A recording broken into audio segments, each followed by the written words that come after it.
मैं गौ विज्ञान का विषय शुरू करता हूं।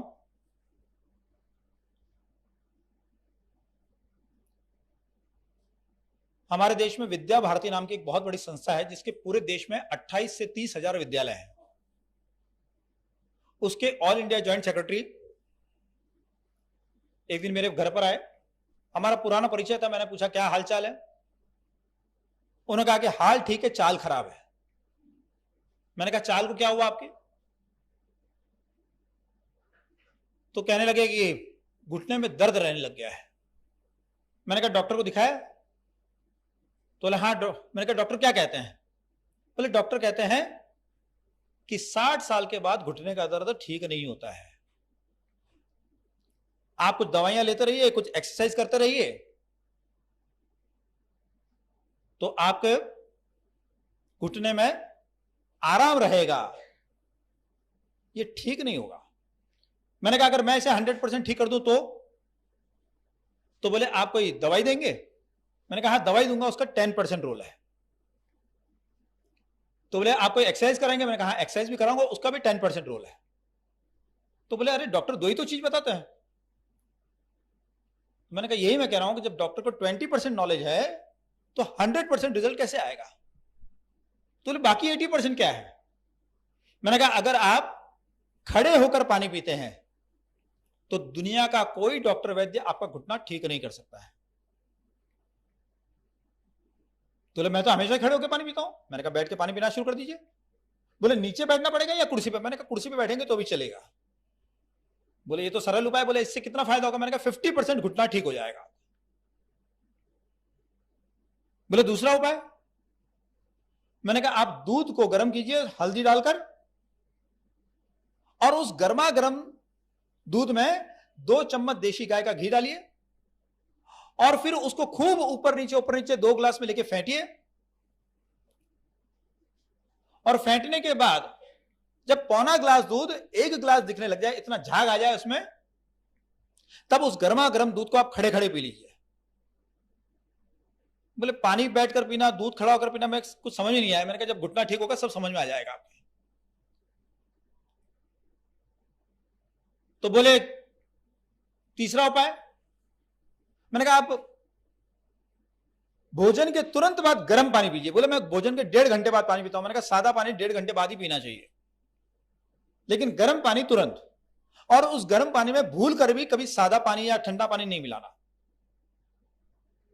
गर्म पानी में सादा पानी मिलाते वो जहर का काम करता है, 50 बीमारी और आ जाएगी शरीर में। इसलिए गर्मा गर्म पानी पीना है। बोले कितना गर्म? मैंने कहा जहां आपको लगे कि हाँ भाई अच्छा गर्म कुछ जा रहा है, गुनगुने से थोड़ा सा तेज।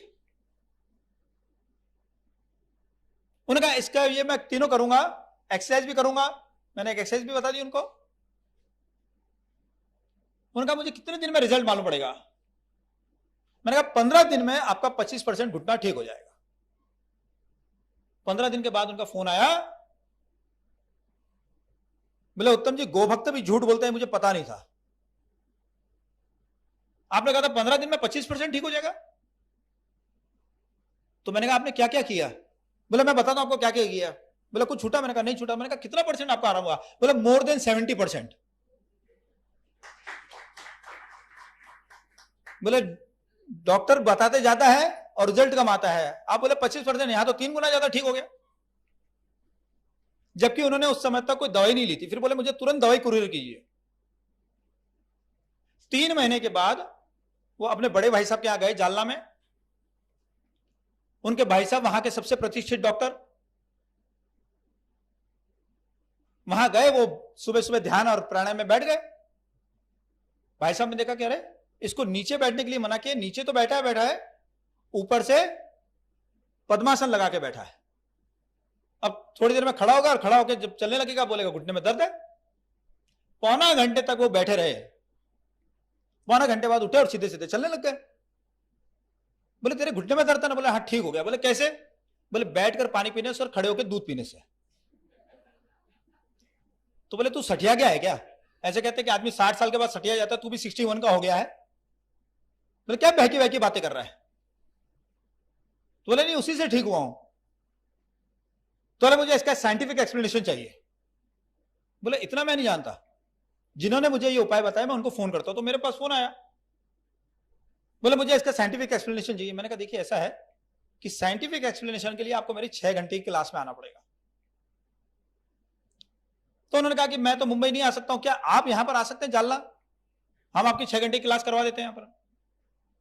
मैंने कहा ठीक है। तो जब मैं जालना गया तो उन्होंने मुझे परिचय कराया कि जो फ्रंट रो में 10 जने बैठे हुए हैं, ये हमारे यहां के टॉप डॉक्टर्स हैं, सब स्पेशलिस्ट हैं, सबको 25-25, 30-30 साल का अनुभव है, और ये आपसे बीच बीच में प्रश्न करेंगे, आपको उनका साइंटिफिक आंसर देना होगा। मैंने कहा देखिए मेरी क्लास का नियम है कि 6 घंटे तक कोई भी एक भी प्रश्न नहीं कर सकता है। 6 घंटे के बाद मैं आपको 1 घंटे का समय दूंगा, आपको जितने भी प्रश्न करना हो कीजिएगा। वो बोले नहीं नहीं, अगर हमारा समाधान नहीं हुआ तो हम 1 घंटे में उठ के चले जाएंगे, हम 6 घंटे क्यों बैठेंगे, आखिर हम लोग डॉक्टर हैं, हमारी टाइम बहुत वैल्यूएबल है। मुझे बड़ा झटका लगा। मैंने कहा पहली बार कोई मुझे इनवाइट भी कर रहा है और साथ में धमकी भी दे रहा है। फिर मुझे लगा कि कहीं ना कहीं हमारी शिक्षण के अंदर यह दोष है कि हम जो पढ़ते हैं हम समझते हैं यही सत्य है, इसके आगे सत्य नहीं है, और इसीलिए इस प्रकार की बातें आती है। तो मैंने कहा ठीक है।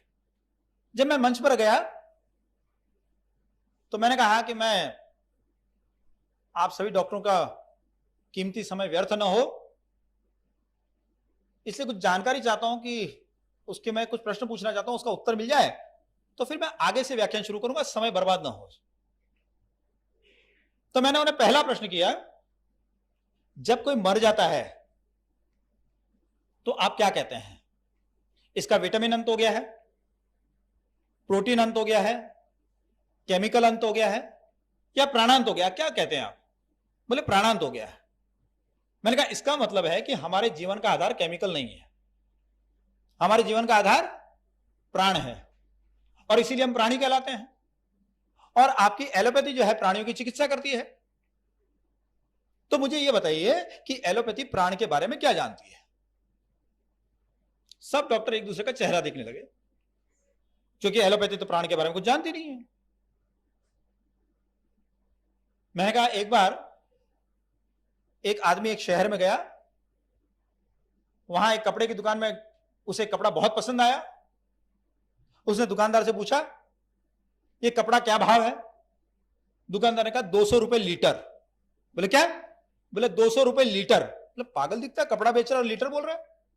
बाहर निकल आया दुकान से, थोड़ी दूर गया, 5-6 युवक खड़े थे। उन युवकों को पूछा कि भैया यहां से रेलवे स्टेशन कितना दूर है। तो एक बोला 500 किलोग्राम। वो फिर से चौंके, बोले क्या, सबके सब बोले 500 किलोग्राम। बोले ये तो पागलों का शहर दिखता है, मैं पूछता क्या ये बोलते क्या है। और वो दौड़ने लगे, और दौड़ते दौड़ते उनकी नींद खुल गई। नींद खुलने के बाद सोचने लगे कि मैं कहां पागलों के शहर में पहुंच गया सपने में। तो मैंने कहा जिसका जो यूनिट होता है, जब हम उसी यूनिट में आंसर देते हैं तो उसको साइंस कहा जाता है, और उस यूनिट को छोड़कर के भलते यूनिट में हम आंसर दें उसका, तो उसको साइंस नहीं कहा जाता, उसको क्या कहा जाता है, पागलपन कहा जाता है। अब हमारा यूनिट क्या है, प्राण है। हमारे में प्राण शक्ति भरपूर है तो हम स्वस्थ हैं, प्राण शक्ति कम हो जाती है तो हम बीमार हो जाते हैं, प्राण शक्ति खत्म हो जाती है तो हम मर जाते हैं। तो हमारे यूनिट जो है वो प्राण है। और एलोपैथी आंसर किस में दे रहा है, केमिकल में। आप में इतना आयरन कम है, इतना कैल्शियम कम है, इतना विटामिन ए की डेफिशिएंसी है, इतना विटामिन B12 कम है। मैंने कहा आंसर किस में होना चाहिए। अरे भाई प्राण शक्ति कम होगी तो सभी डेफिशिएंसी खड़ी हो जाएगी। तो प्राण शक्ति बढ़नी चाहिए, उसके बारे में एलोपैथी कुछ जानती नहीं। इसलिए मैंने कहा कि मुझे ऐसा लगता है कि एलोपैथी जो है साइंस नहीं है। अब सबके सब एलोपैथ थे, सबको बड़ा झटका लगा कि अरे ये क्या बात है। ये तो एलोपैथी को साइंस मानने से इनकार कर रहे हैं। तब फिर मैंने दूसरा प्रश्न किया, मैंने कहा आप में से कितने डॉक्टर ये मानते हैं कि सबसे ज्यादा हार्ट अटैक सुबह 4-5 बजे के आसपास आते हैं? तो एक ने जवाब दिया मोर देन 70%। मैंने कहा आपको कैसे पता? बोले मैं कार्डियोलॉजिस्ट हूं। मैंने कहा आप लोग हार्ट पेशेंट को बेड रेस्ट के लिए कहते हैं, तो मुझे यह बताइए कि सुबह 4-5 बजे आदमी क्या कर रहा है? जो इस्कॉन के हैं वो तो 4-5 बजे एकदम फ्रेश होकर जप वप कर रहे होंगे, बाकी लोग अच्छी खासी गहरी नींद में सो रहे होंगे। तो एकदम गहरी नींद ले चुके हैं, रेस्ट ले चुके हैं, फिर उनको अटैक क्यों आता है? तो उन्होंने कहा हो सकता है। मैंने कहा हो सकता है ना, एजम्पशन। एजम्पशन का अर्थ होता है मानना, और साइंस का अर्थ होता है जानना। तो मुझे तो आपने साइंस के प्लेटफॉर्म पर खड़ा किया और आप एजम्पशन की बात कर रहे हैं। एजम्पशन तो मेरे पास भी हजारों, आप मानेंगे क्या? आप जानते हो तो बताइए, और आप नहीं जानते हो तो फिर मैं 6 घंटे में बताऊंगा ये सब बातें। फिर मैंने उन्हें तीसरा प्रश्न किया, मैंने कहा आप लोग सर्दी गर्मी बरसात सुबह शाम दिन रात एक ही दवाई देते, क्या दवाई हमेशा एक जैसा असर करती है? बोले अलग अलग असर क्यों करेगी?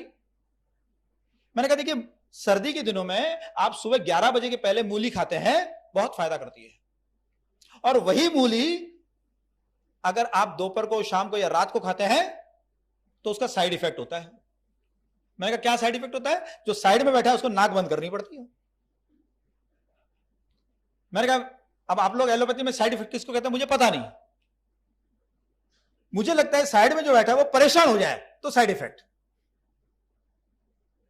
आप गर्मी के दिनों में चना खाते हैं, 4 बजे के पहले, दोपहर को 4 बजे के पहले चना खाएंगे तो बहुत फायदा करेगा, और वही चना अगर आप शाम को 5 बजे के बाद खाते हैं तो आपका पेट फूलना शुरू हो जाता है। जब मूली और चना ये अलग अलग समय पर अलग अलग असर करते हैं तो आपकी दवाइयां अलग अलग समय पर अलग अलग असर नहीं करेगी। ये तो सबको मालूम है कि समय सबसे कीमती होता है। आपको प्यास लगी हो और मैं बोलूंगा कि यार पानी छोड़ो, बादाम का हलवा खाओ, तो क्या होगा? बादाम का हलवा खाने का समय कब होगा? जब पहले पानी पी लेंगे, प्यास मिट जाएगी तब। तो जब एलोपैथी को समय का भी ज्ञान नहीं है तो एलोपैथी साइंस कैसे हुई? फिर मैंने थोड़ी सी मजाक की उनके साथ। मैंने कहा बंगाल के एक बहुत बड़े साइंटिस्ट हैं पीसी सरकार, तो बोले नहीं नहीं वो तो जादूगर है। मैंने कहा किसने कह दिया आपको जादूगर? बहुत बड़े साइंटिस्ट हो, सब कहने लगे नहीं तो जादूगर है। मैंने कहा आप कैसी बात करते हैं? मैं एक बार उनके शो में गया, वो स्टेज पर आए, स्टेज पर आके उन्होंने अपना हैट उतारा, हैट उतार कर सबका अभिवादन किया, फिर उस खाली हैट के अंदर हाथ डाला और हाथ डाल के फुर्र करते कबूतर निकाल दिया। इतना बड़ा आविष्कार, इतना बड़ा इन्वेंशन, आप कहते हो साइंटिस्ट नहीं है? तो सब हंसने लगे, बोले ये तो हाथ की सफाई है। मैंने कहा अच्छा इसको हाथ की सफाई कहते हैं? मुझे पता नहीं था। एक आदमी की किडनी फेल होने में 8 से 10 साल लगते हैं। 8-10 साल तक आपको पता नहीं चलता है, और जब किडनी फेल होती है तो आप उसकी किडनी को निकाल के बाहर कर देते हैं और दूसरे आदमी की किडनी निकाल के अंदर लगा देते हैं। तो यह हाथ की सफाई नहीं है क्या? मैंने कहा अगर आपको हाथ की सफाई शब्द बुरा लग रहा हो तो अधिक से अधिक हम इसको टेक्नोलॉजी कह सकते हैं।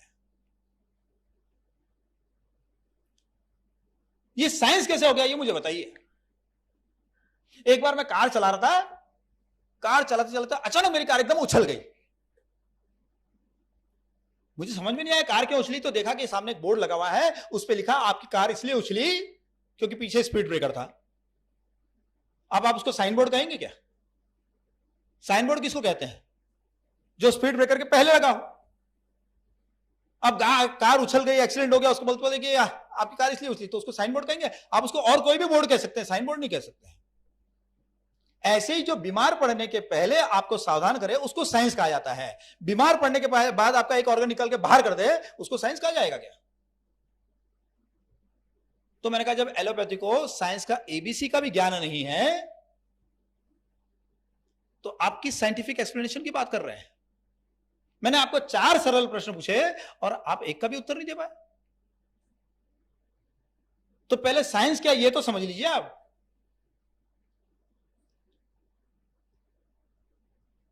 और फिर आप प्रश्न पूछिए। और वास्तव में उसके बाद 6 घंटे तक किसी भी डॉक्टर ने एक भी प्रश्न नहीं किया। 7वें घंटे में उन्होंने प्रश्न किया और एक डॉक्टर तो इतने, जो सबसे सीनियर डॉक्टर थे 73 ईयर्स के थे, वो इतने खुश हुए, बोले उत्तम जी हमारा पूरा जीवन निकल गया चिकित्सा करते करते, लेकिन हमको हेल्थ के बेसिक प्रिंसिपल्स ही मालूम नहीं।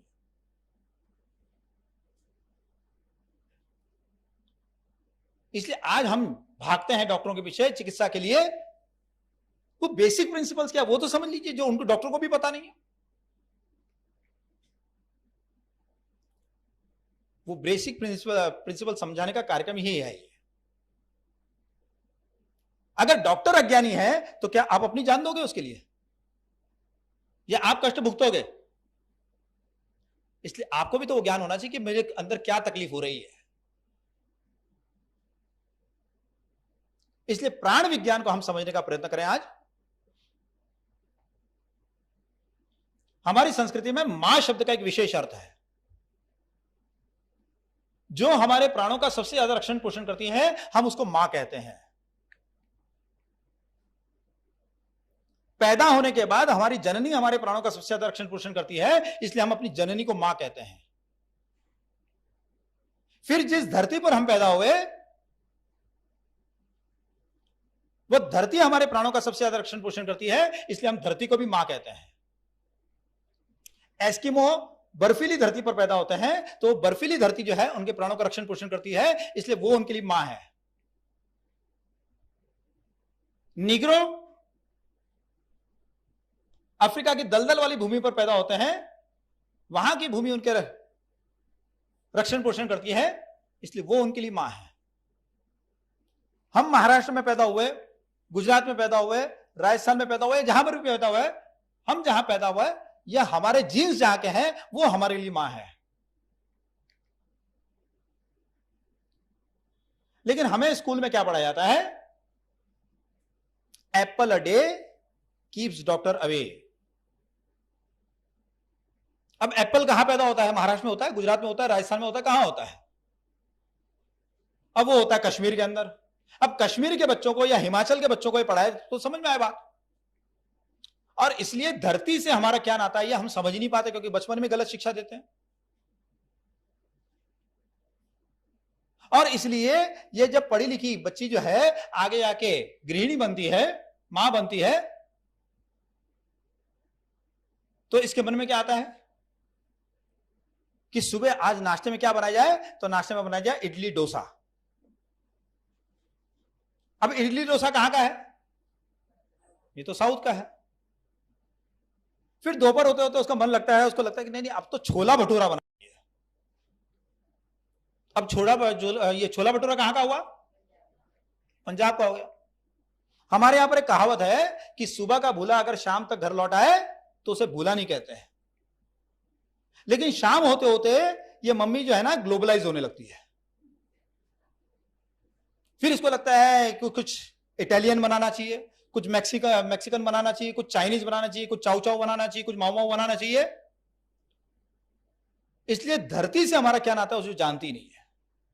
होना यह चाहिए कि अपनी धरती पर जो पैदा हुआ है हमारा 90% आहार वही होना चाहिए, 10% बाहर का चल सकता है। लेकिन आज हो क्या रहा है घर घर की कहानी कि 90% भोजन बाहर का और 10% घर का। 10% भी है कि नहीं इस पे भी मुझे डाउट है। जैसे आयुर्वेद हमें कहता है कि सबसे बढ़िया अन्न कौन सा है? वो है जौ। बार्ली बोलते हैं आजकल, तो लोग जानते भी नहीं जौ क्या होता है। तो जौ जो है वो सबसे बढ़िया अन्न।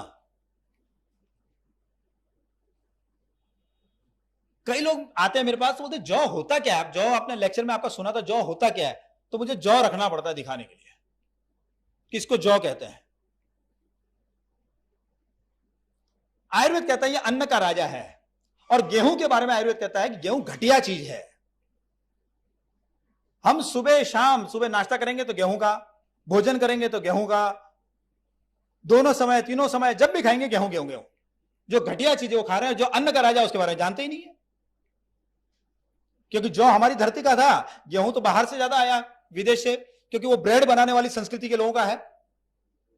अब वहां आप सोचिए कि भारत, या जो पहले भारत था, आज से पहले पाकिस्तान भी भारत था कुछ समय पहले तक, अफगानिस्तान भी भारत का हिस्सा था, केवल यहां के लोग रोटी बनाना जानते हैं।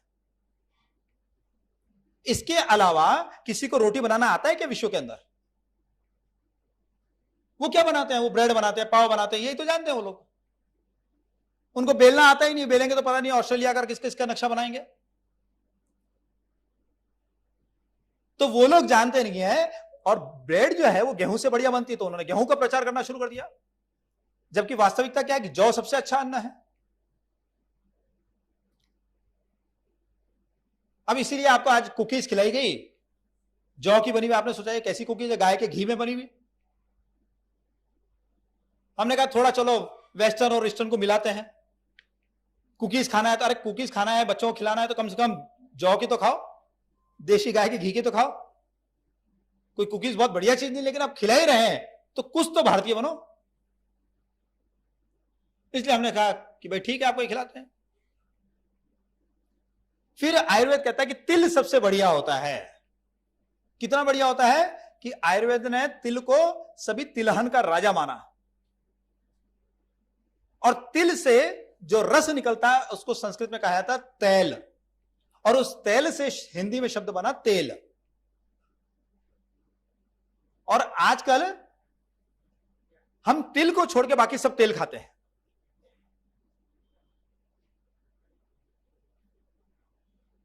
और लोग बोलते हैं ये तेल बहुत बढ़िया, वो तेल बहुत बढ़िया। और कुछ कुछ लोग क्या कहते हैं, बड़े गर्व के साथ कहते हैं हम लोग तो खाली ऑलिव ऑयल खाते हैं।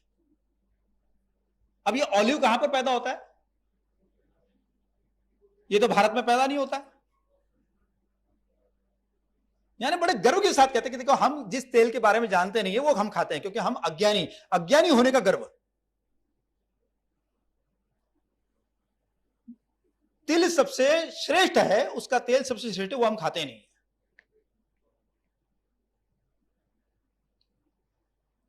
देखिए हम लोग जो हवन करते हैं, इस हवन में क्या कभी गेहूं डालते हैं क्या? क्या डालते हैं? जौ डालते हैं। अच्छा, फिर हम हवन के अंदर तिल डालते हैं। कभी सोयाबीन डाला है किसी ने? कि सनफ्लावर डाला है?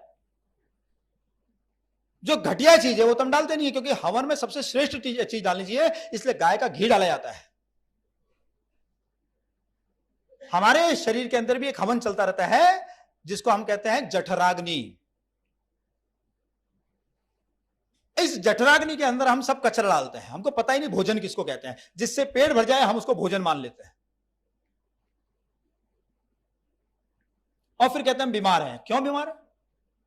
क्योंकि जिस बच्चे का उसकी मां से नाता टूट जाता है, उस बच्चे को क्या कहा जाता है? अनाथ। हमारा भी हमारी धरती माता से नाता टूट गया है, इसलिए हम भी अनाथ हो गए हैं। और अनाथ बच्चा अगर बार बार बीमार पड़े तो इसमें आश्चर्य क्या? जिस बच्चे की मां है वो मां उस बच्चे को कह सकती है कि बेटा सर्दी की ऋतु है, तू गोंद के लड्डू खा, उड़द के लड्डू खा। अभी गर्मी का मौसम है, तू गोंद और उड़द के लड्डू मत खा, बेसन के लड्डू खा, क्योंकि बेसन ठंडा होता है, गोंद उड़द गर्म होती है। लेकिन जिसकी मां है वो बच्चे को बताएगी ना, जिसकी मां नहीं है वो बच्चे को क्या बताएगी? बच्चा कोई भी सीजन में कुछ भी खाएगा, गर्मी के सीजन में उड़द के लड्डू खाएगा, सर्दी के सीजन में बेसन के लड्डू खाएगा। तो आज हमारा अपनी धरती माता से, हम खाली कहते हैं धरती माता धरती माता धरती माता, लेकिन धरती माता से हमारा नाता क्या है हम भूल गए हैं, और इसलिए आज बार बार बीमार पड़ रहे हैं। फिर वनस्पति जगत के अंदर तुलसी हमारे प्राणों का सबसे ज्यादा रक्षण करती है, इसलिए हम तुलसी को भी मां कहते हैं। मेरे एक मित्र है, पटना में रहते हैं, योगी हैं। एक दिन उनका एक शिष्य आया, बोला गुरुजी मैं आत्महत्या करना चाहता हूं। ये एकदम चौंक गए, बोले क्या? बोले क्या हो गया? बोले नहीं गुरुजी, मेरे को इस दुनिया में जीना नहीं है। इस दुनिया में पैसा ही भगवान है, पैसा ही मां है, पैसा ही बाप है, पैसा ही पत्नी है, पैसे ही बच्चे हैं, पैसे ही भाई है, पैसा ही मित्र है, और मुझे ऐसी दुनिया में जीना नहीं है, मैं मरना चाहता हूं। मेरे मित्र बड़े विद्वान हैं, बहुत अच्छी मनोविज्ञान की पहचान है, वो समझ गया कि अभी इसको कुछ कहना बेकार है। तो उन्होंने कहा कि अच्छा एक काम करना, तुझे आत्महत्या करना है तो कर लेना, लेकिन पहले तू तुलसी के सामने अपनी सब पीड़ा व्यक्त कर देना, जो भी तेरे मन में कष्ट है, जो भी दर्द है, जो तू किसी को बोल नहीं सकता है, वो सब तुलसी माता को सुना देना। और उसके बाद तू आत्महत्या करेगा तो तू भूत नहीं बनेगा, और अगर तूने पहले आत्महत्या कर ली तो तू भूत बन के भटकेगा। 7-8 दिन के बाद वापस आया वो। योगीराज ने पूछा क्या बात है भैया, रिटर्न टिकट लेके गया था तू? कि नहीं गुरुजी मजाक मत कीजिए, मैं कुछ समस्या लेके आया हूं। बोले समस्या तो पहले भी थी तेरी। नहीं गुरुजी, वो देखिए ये जो आत्महत्या करना है ये तो कायरता है, वो आत्महत्या करना तो बेकार है, और अब ये जन्म तो मेरा खराब ही हो गया है, अगला जीवन क्यों खराब करूं? तो गुरुजी बोलने लगे कि जो मुझे ज्ञान देना तो वो ज्ञान ये दे रहा है, ऐसा कि इसको ब्रह्म ज्ञान कहां से प्राप्त हो गया एकदम? तो बोले फिर समस्या क्या है? बोले गुरुजी जिस तुलसी के सामने मैं उस दिन बैठ के आधा पौना घंटे तक रोया, आज मैंने जाकर देखा तो वो तुलसी जो है खत्म हो गई है। बोले ऐसा क्यों हुआ? तब उन्होंने कहा कि तू उस समय इतना भयंकर नेगेटिव एनर्जी से भरा हुआ था कि मैं तुझे कितना भी समझाता कोई फर्क नहीं पड़ता, लेकिन जब तुलसी माता के सामने जाकर तू बैठा तो तुलसी माता ने तेरी पूरी नेगेटिव एनर्जी को जो है अपने अंदर एब्जॉर्ब कर लिया। लेकिन वो छोटी सी तुलसी माता, उनकी इतनी शक्ति नहीं थी, इसलिए उसके कारण वो खुद खत्म हो गई। तो जो दूसरे के प्राणों को बचाने के लिए अपने प्राण को न्यौछावर कर दे, उसको मां कहा जाता है, इसलिए तुलसी को भी मां कहा जाता है।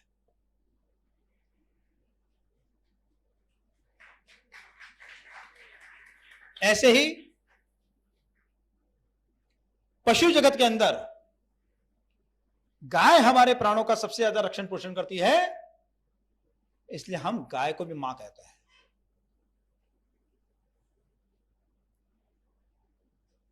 मेरी माताजी को पैरालिसिस का अटैक हुआ, उनका पूरा चेहरा एकदम टेढ़ा हो गया।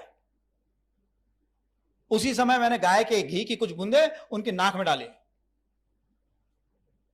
2-3 बूंदे उनकी नाक में डाली, और जो उनका चेहरा पूरा घूम गया था, टेढ़ा हो गया था, 15 मिनट के अंदर अंदर सीधा हो गया। पौना घंटे बाद जब डॉक्टर आए तो डॉक्टर मानने को तैयार नहीं थे कि इनको पैरालिसिस का अटैक हुआ है। बोले तो एकदम नॉर्मल है, आराम से बातें कर रही है। क्यों हुआ ये ठीक? क्योंकि घी के अंदर इतनी जबरदस्त प्राण शक्ति होती है कि जैसे ही वो घी नाक में गया और सांस के साथ अंदर जाने लगा, वो उससे जो हमारे जो सेल्स हैं जो प्राणहीन होने जा रहे थे, बेहोश हो रहे थे, वो सब के सब प्राण सेल्स जो हैं वो फिर से प्राणवान हो गए, और इसलिए उनका पैरालिसिस तुरंत ठीक हो गया। इसके बहुत सारे उदाहरण हैं। एक माताजी 1.5 महीने से कोमा में थी, उनका बेटा मेरे लेक्चर में आया। लेक्चर के बाद उन्होंने जाकर अपने माताजी के नाक में 2-2, 4-4 बूंदे गाय के घी की डाली। 4 बजे, दोपहर को 4 बजे उन्होंने जाकर नाक में डाली, और 7 बजे उनकी माताजी ने आंख खोल ली। जो 1.5 महीने से कोमा में थी, केवल 3 घंटे में आंखें खोल ली। ऐसे ही एक जन के दोनों कान के पर्दे फट गए, उनकी गाड़ी का एक्सीडेंट हुआ, जोरदार धमाका हुआ, दोनों कान के पर्दे फट गए। डॉक्टर के पास गए, डॉक्टर ने कहा कि जब कान के पर्दे फट जाते हैं तो ऑपरेशन के अलावा कोई इलाज नहीं है, आपको ऑपरेशन करवाना ही पड़ेगा। उनका मेरे पास फोन आया कि आपकी काउ थेरेपी के अंदर कोई इलाज है क्या? मैंने कहा बहुत सरल इलाज है। बोले क्या? मैंने कहा नाक में घी डाली है। तो बोले लेकिन मेरे तो कान का पर्दा फटा। मैंने कहा मुझे मालूम है नाक के अंदर कोई पर्दा नहीं होता है, मैं कान के पर्दे का इलाज बता रहा हूं आपको। उन्होंने डालना शुरू किया। 20 दिन के बाद उनके कान से जो हवा निकलती थी वो हवा निकलनी बंद हो गई। 25-30 दिन के बाद जाके उन्होंने डॉक्टर को दिखाया, तो डॉक्टर का मुंह आश्चर्य से फटा रह गया। उन्होंने कहा कि मैं 25 साल से ऑपरेशन कर रहा हूं, ये पहला केस देख रहा हूं जो बिना सर्जरी के ठीक हुआ है।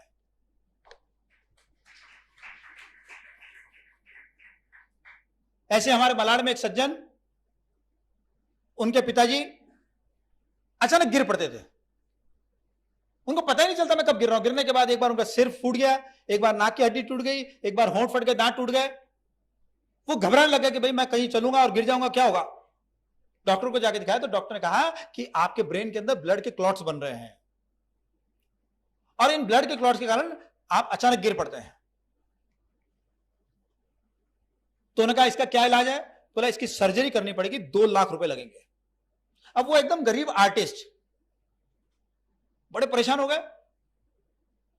फिर थोड़ा सा कहा कि डॉक्टर साहब बाद में तो ये 100% ठीक हो जाएंगे। बोला नहीं, देखो ब्रेन का ऑपरेशन है, हम कोई गारंटी नहीं लेते। अब वो सोचे कि मैं 2 लाख रुपए कहीं से मांग के लाऊं और उसके बाद बोले कि अच्छा अगर समझो ऑपरेशन हुआ ठीक नहीं हुआ तो क्या होगा। बोला अभी तो आपके पिताजी चल फिर रहे हैं, अगर ऑपरेशन सक्सेसफुल नहीं हुआ तो ये हमेशा हमेशा के लिए बिस्तर पर रहेंगे। अब उनको लगा 55 साल की इनकी एज और हमेशा के लिए बिस्तर पर रहेंगे। एक दिन रास्ते में मुलाकात हो गई। मैंने कहा क्या हुआ, ऐसा मुंह क्यों लटकाए हुए हो। तो सब बातें बताई। मैंने कहा आप कहां चिंता में पड़ गए। मैंने उन्हें बताया कि आप पिताजी के नाक में घी की कुछ बूंदे डालिए। उनको देशी गाय के घी दिया मैंने और गोमूत्र पिलाने के लिए कहा और साथ में एक घरेलू उपाय बताया। 200 रुपए भी खर्च नहीं हुए और 15 दिन के अंदर अंदर 100% ठीक हो गए। आज 10 साल हो गए इस बात को। अब आप बताइए, कहां 2 लाख रुपए खर्च करने के बाद भी जो ठीक नहीं कर सकता है, आप उसको साइंस कहेंगे या 200 रुपए में जो 100% ठीक कर दे उसको साइंस कहेंगे। मगर हमें क्या लगता है कि बड़े बड़े थिएटर, ऑपरेशन थिएटर, बड़े बड़े हॉस्पिटल्स, उनके अंदर बड़े बड़े इक्विपमेंट्स, ऐसी ऐसी मशीन है कि जिसके अंदर पूरा आदमी जा रहा है और उसे बोल रहा है कि देखो क्या हो गया, सीटी स्कैन हो गया, एमआरआई हो गया। ये हम देख देख के हमको लगता है ये साइंस है। अरे ये तो टेक्नोलॉजी है, साइंस कहां है इसके अंदर।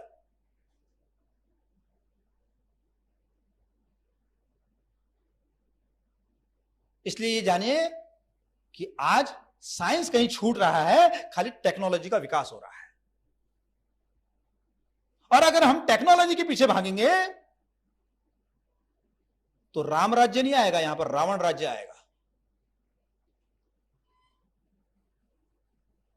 क्योंकि हम जानते हैं रावण राज्य के अंदर क्या था, सबसे ज्यादा टेक्नोलॉजी।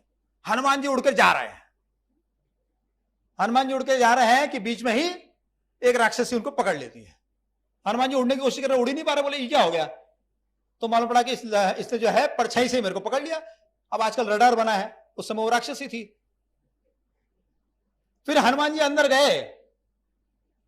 गए एकदम छोटे से मच्छर के ऐसे बन के जा रहे हैं कि फिर एक राक्षसी पकड़ लेती है। अब ये क्या था, ये सीसीटीवी कैमरा था कि हनुमान जी बोले यार ये किधर फंस गया, कोई देख तो नहीं रहा, ये अचानक इसको कैसे पता चल गया। फिर उसके बाद हनुमान जी जाते हैं तो देखते हैं कि सोने की लंका, फिर पुष्पक विमान। लेकिन जब आगे जाते हैं हनुमान जी क्या देखते हैं, उनको बड़ा मन में आता है कि भाई भगवान जब यहां पर आक्रमण करेंगे तो ये इतनी सुंदर नगरी, इतनी विकसित ये कंट्री, और इसका नाश हो जाएगा। ऐसा सोचते जा रहे हैं कि नहीं इसको किसी तरह से बचाना चाहिए। कि अचानक वो देखते हैं कि वहां पर जो राक्षस है वो गायों को काट काट कर खा रहे हैं। और जैसे ही हनुमान जी को लगता है कि गाय को काट के खा रहे हैं, तो उनके मन में आता है कि इस नगरी को तुरंत नष्ट करना चाहिए। अभी तो सोच रहे थे कि भाई भगवान जब आक्रमण करेंगे वो इस नगरी को नष्ट करेंगे। अब हनुमान जी का विचार बदल गया कि नहीं इस नगरी को तुरंत नष्ट करना चाहिए, भगवान तो कब आएंगे पता नहीं। और जैसे ही हनुमान जी को मौका मिला उन्होंने पूरी लंका को जला दिया। अगर हमारा डेवलपमेंट का मॉडल जो है वो गाय पर आधारित नहीं है तो राम राज्य का सपना साकार नहीं हो सकता है, रावण राज्य का सपना साकार हो सकता है। मुंह से राम बोले और मॉडल रावण का खड़ा करें तो काम नहीं चलेगा।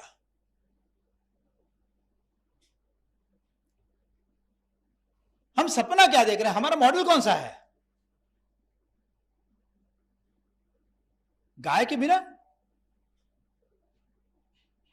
हमारे यहां पर घोषणा की जा रही है कि पूरी दुनिया के अंदर चमड़े का एक्सपोर्ट जो है, चमड़े के अंदर जो भारत की भागीदारी है वो 10% है, लेकिन हम अपने चमड़े की भागीदारी को जो है 25% तक ले जाना चाहते हैं। अब आज सबसे कीमती चमड़ा किसका बताइए? क्या बकरे का चमड़ा कीमती है?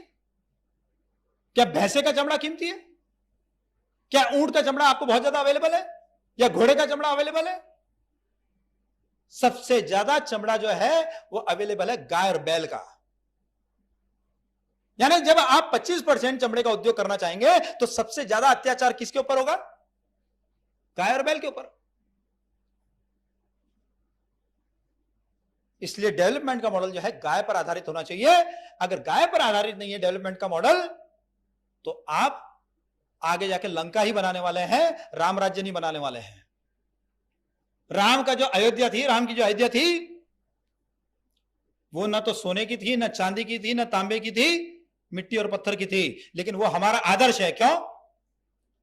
क्योंकि वहां गौ माता का सम्मान था। तो जहां गौ माता का सम्मान है वही हमारा आदर्श होना चाहिए। अब आप बताइए, जिस घी के बूंदों की हम कीमत नहीं कर सकते, जो लाखों रुपए खर्च करने के बाद डॉक्टर ठीक नहीं कर सकते हैं, वो बीमारियां गाय के घी की कुछ बूंदों से ठीक हो रही है। आप उन घी की बूंदों की कीमत कर सकते हैं क्या? लाखों रुपए खर्च किए, कोमा का पेशेंट कोमा से बाहर नहीं आया, लाखों रुपए खर्च हो जाते हैं, पैरालिसिस का पेशेंट ठीक होगा कि नहीं होगा कोई गारंटी नहीं है। हजारों रुपए खर्च हो जाते हैं कान के ऑपरेशन पे, उसके बाद भी कान पूरा ठीक होगा कि नहीं ये भी पता नहीं रहता है। जो लाखों रुपए खर्च करने से जो बीमारियां ठीक नहीं होती है वो गाय के घी के कुछ बूंदों से ठीक हो जाती है। आप बताइए, इस घी की बूंदों की आप कीमत कर सकते हैं क्या? जिन घी के बूंदों की हम कीमत नहीं कर सकते उस घी की हम कीमत कर सकते हैं क्या? और जिस घी की हम कीमत नहीं कर सकते हैं वो घी देने वाली गौ माता की कीमत कर सकते हैं क्या? जिसकी हम कीमत नहीं लगा सकते हैं उसकी हत्या करने का हमको अधिकार कहां से मिला है? अगर कोई सरकार कहती है कि वे हत्या कर सकते हैं तो वो फिर रावण की सरकार हो सकती है, वो राम की सरकार नहीं हो सकती है, वो हमारे देश की सरकार नहीं हो सकती है। इसलिए गाय की हत्या बंद होनी ही होनी चाहिए। और इसीलिए गौ भक्तों को सिर्फ गौ माता की जय, गौ माता की जय बोलने से गाय नहीं बचेगी, गौ का विज्ञान समझना पड़ेगा। जब हम गौ माता का विज्ञान समझेंगे तब हम समाज को समझा पाएंगे कि गाय है क्या। अरे जो गाय को मां नहीं मानते हैं, क्या उनको पैरालिसिस का अटैक नहीं आता है? क्या वो कोमा में नहीं जाते हैं? तो हम उनको भी तो बताएंगे, देखो तुम्हारे को हम बचा सकते हैं, तुम गाय को मानो तो सही। हाँ, ऋषि कपूर को अटैक आ जाए तो उसको मत देना गाय का घी। या वो काटजू है ना, क्या नाम है उसका, काटजू का, जो जू को भी काटता है, तो उसको मत दीजिए। क्योंकि जो इस संस्कृति में पैदा हुआ है और फिर भी कहते हैं कि नहीं मेरा तो अधिकार है गाय का मांस खाने का, ऐसे लोगों को न दें। जितनी जल्दी ये दुनिया से उठ जाए उतनी हमारे धरती का बोझ कम हो।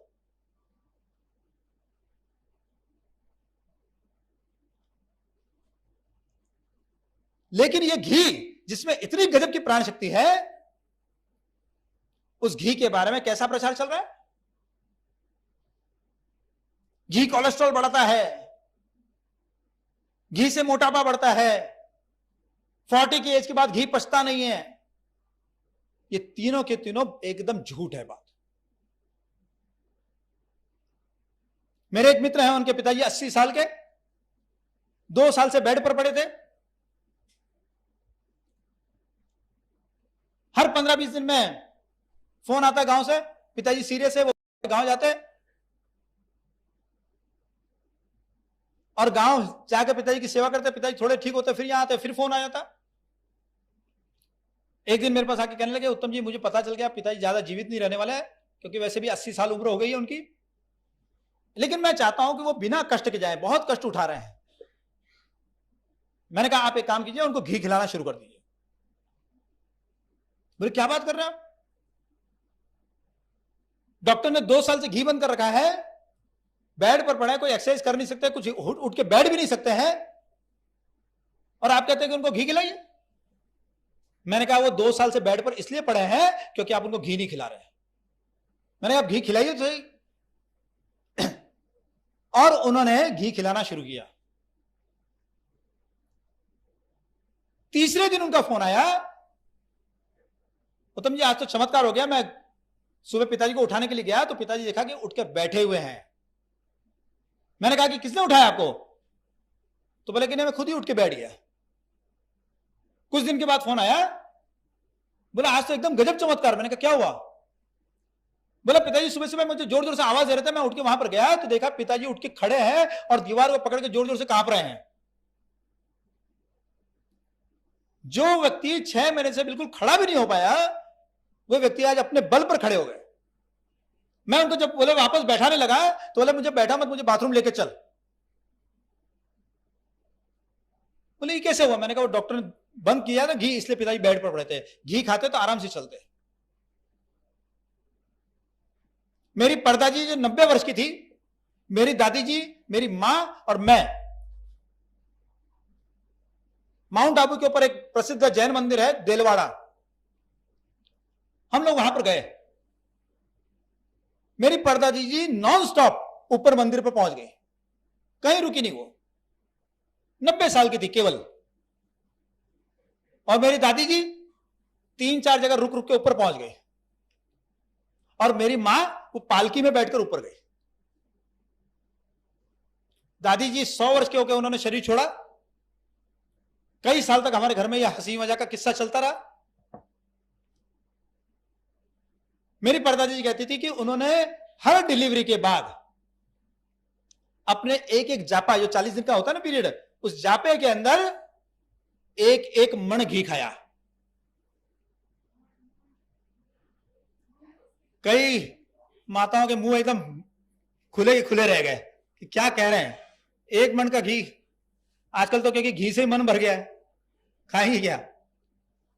एक एक मण घी खाया उन्होंने हर डिलीवरी के अंदर, डिलीवरी के बाद। मेरी दादी जी ने कहा कि उन्होंने हर डिलीवरी के बाद 15-15 किलो एक एक टिन जो घी है वो खाया। मेरी माताजी के, जब मैं गर्भ में था, मेरी माताजी को टीबी हो गई थी, तो इसलिए डिलीवरी के बाद डॉक्टर ने कहा कि नहीं घी मत खाना, तो उन्होंने सिर्फ 1.5-2 किलो घी खाया।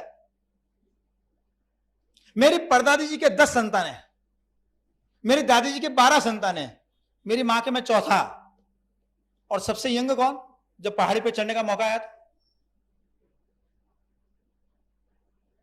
अब यहां पर कहा जाता है कि भाई घी मत खाओ, घी मत खाओ।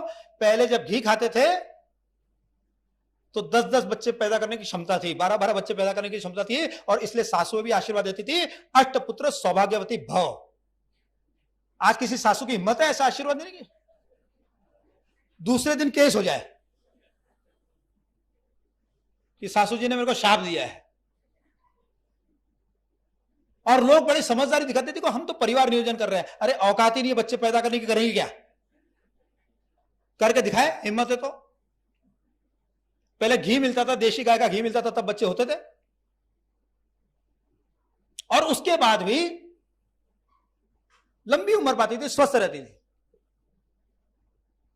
अब क्या होता है कि औरतों को डराया जाता है कि नहीं घी खाएंगे तो मोटापा बढ़ेगा। वास्तव में ऐसा होता है कि जब डिलीवरी के बाद घी खाते हैं, एक बार शरीर जो है थोड़ा सा मोटा हो जाता है, लेकिन फिर क्या होता है, 6 महीने के बाद फिर से शेप में आ जाता है। अब घी नहीं खाती तो क्या होता है, 6 महीने तो शेप में रहती है और बाद में एकदम भैंस कैसी हो जाती है। इसलिए घी जो है, घी से मोटापा नहीं बढ़ता है। हमारे जलगांव के अंदर एक बहुत ही सुंदर गौशाला है, आरसी बाफना जी, रतनलाल जी बाफना, उन्होंने अकेले 55 करोड़ रुपए खर्च करके वो गौशाला खड़ी की। उनकी गौशाला के मैनेजर, उनकी पत्नी बीमार थी, उन्होंने एक दिन मुझे फोन किया। मैंने कहा देखिए मैं जो दवाई बता रहा हूं वो बहुत गर्म है, इसलिए घी खाना पड़ेगा। बोले घी बिल्कुल नहीं खाएगी। मैंने कहा क्यों? बोले पहले 84 है, घी खाएगी तो सेंचुरी कंप्लीट करेगी। मैंने कहा जिस सेंचुरी के लिए सचिन तेंदुलकर इतनी दिन तड़प रहा था, उस सेंचुरी से आप क्यों डर रहे हैं? तो बोले नहीं नहीं वो घी तो नहीं खाएगी। मैंने कहा आप घी खिलाइए, निश्चिंत हो जाइए। मैंने कहा घी से शरीर बैलेंस होता है, अगर शरीर में वजन ज्यादा है कम हो जाएगा। उन्होंने सिर्फ 1 किलो घी खाया और 1 महीने में 10 किलो वजन कम हो गया। हमारे यहां पर एक अंजलि मुखर्जी है, उनका एसएमएस आता रहता है, 1 किलो वजन कम करो 2000 रुपए में। अब बताइए 1 किलो वजन का, उनका 1 किलो कम कराने के लिए 2000 रुपए लेती है, या 10 किलो कम हो गया 1 किलो घी खा के। अब घी की कीमत क्या हुई? 20,000 रुपए किलो हो गया। मगर आप यह मत सोचिए कि हर महीने अगर 10-10 किलो कम होगा तो थोड़े दिन के बाद क्या होगा, 6-7 महीने बाद हम दिखेंगे कि नहीं दिखेंगे। मतलब घी जो है वो शरीर को बैलेंस करता है।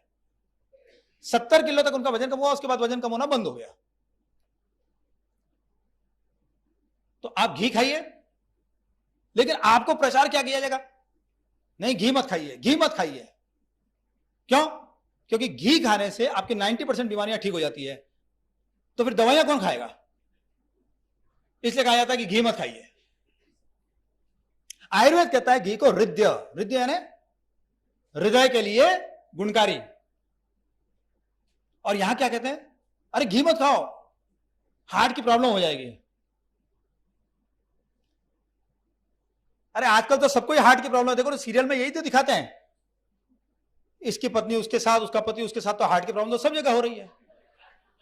तो क्या घी खाने से हो रही है क्या?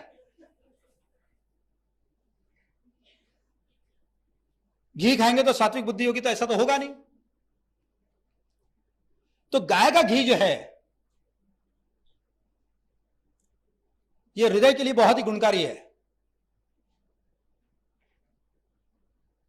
मेरे पिताजी ने 300 से ज्यादा पेशेंट जिनको 90% ब्लॉकेज की शिकायत थी, उनको ठीक किया बिना ऑपरेशन के। उनको 40 दिन के अंदर 5-5 किलो गाय का घी खिलाया। और फिर जब उन्होंने जाके वापस से एंजियोग्राफी कराई तो पता चला कि उनके अंदर 1% भी ब्लॉकेज नहीं है।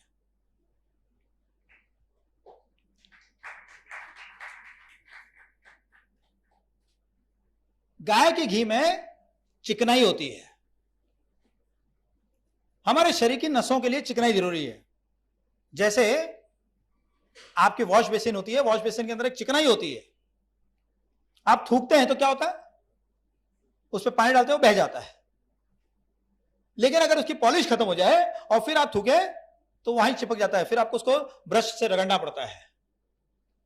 ऐसे ही हमारे आर्टरीज के अंदर सूखापन होता है। ये गाय का घी जो है उसको चिकनाई देता है, तो फिर जो ब्लड में कोलेस्ट्रॉल होता है वो वहां जाके चिपकता नहीं है। तो यह घी जो है हार्ट के लिए बहुत ही गुणकारी है।